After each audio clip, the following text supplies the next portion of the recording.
Es domāju, jebkura investīcija, kas ienāk Latvijā, sevišķi no centrāla Eiropas vai arī no Amerikas, piemēram, kur ir jau kaut kādas kompetences, kas ir izcīnījuši kaut kādas lietas un nostabilizējušas tirgu, tas dod mums arī tādas pilnīgi vēl cita atsevišķi, vēl citas, zināšanas nāk no pilnīgi citas,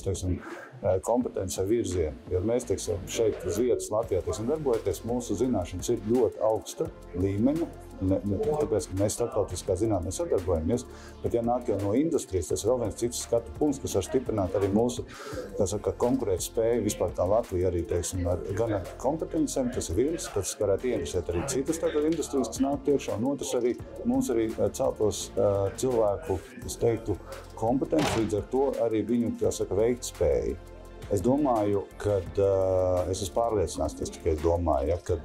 ne tikai R&D, bet es teiktu tā, ka šādas, rūpniecības un arī industrijām sadarbojoties, miedarbojoties un atrodot sadarbības modeļus ar universitātēm tikai jēgpilni.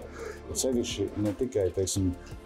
es teiktu, studentu līmenī, kad notiek šis apmācību process, vai arī, palīdzēt saprast studentam, vai viņam vairāk interesē zinātne, vai viņam vairāk interesē, industrija. Tas būtu tā kā viens aspekts. Ja?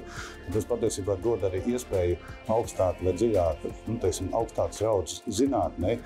tikt arī komercizētai, nonākt arī industrijā, kas dod atkal automātiski kaut kādu šo attīstību, kas ir,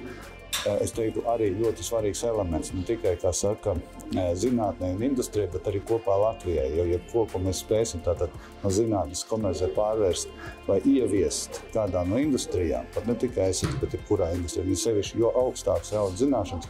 jo patiesībā lielāka konkurētspēja Latvijai būs.